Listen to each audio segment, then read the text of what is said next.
It's National Engineers Week. Prime Minister Dr. Hubert Minnis made the proclamation last month. The Bahamas Society of Engineers is hosting a lunch seminar under the theme Building Better Post-Hurricane Dorian, addressed the issues surrounding the rebuilding process on Abaco and Grand Bahama.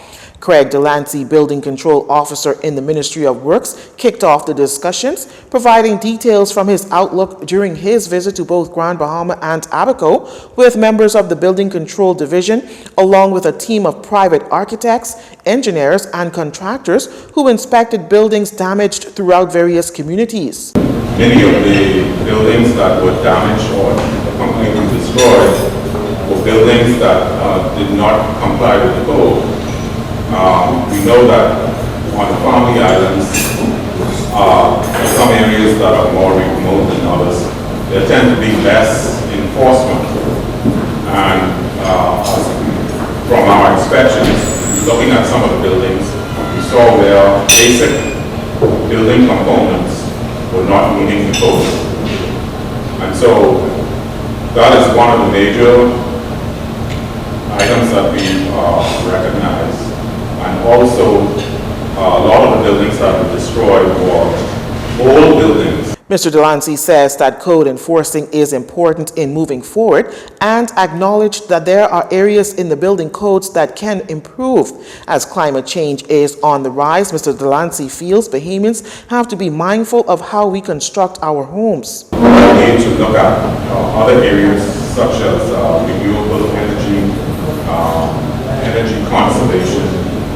Those are some of the items that we have to now look at to be part of the building code.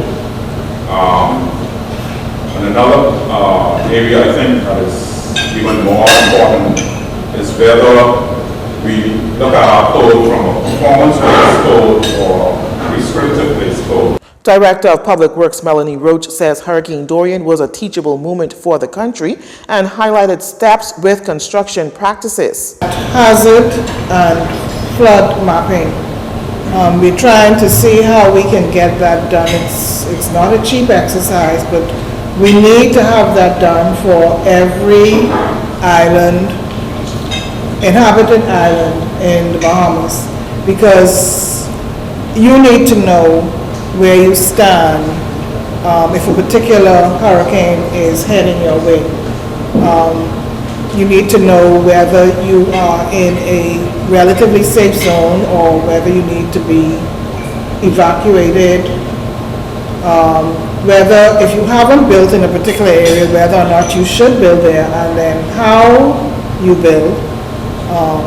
So these are critical mapping with regards to government buildings. The new buildings were built in accordance with the code, such as the administration building in Grand Bahama, in Abaco, Marshaba, and the clinic fared very well. Minimal damage, some flooding, some minor damage, but they were able to be reoccupied in rapid time.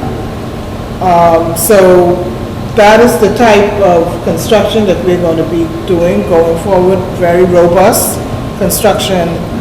Standing seam roofs, which are more expensive, but if they're done well and done properly, seem to stand up to the wind forces in a much greater stage. Experts from different sectors of the engineering community took part in that lunch seminar held at the Balmoral Club.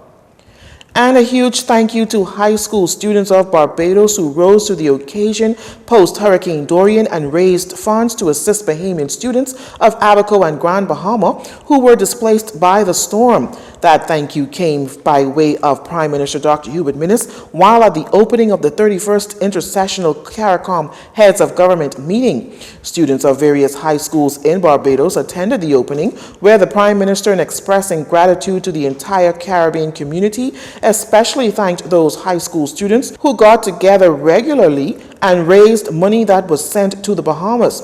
Dr. Minnis praised those students, adding that they have demonstrated true leadership and support for Bahamian students. He also says the students coming together demonstrated true camaraderie. Stay with us. Dorino Saunders is up next with sports.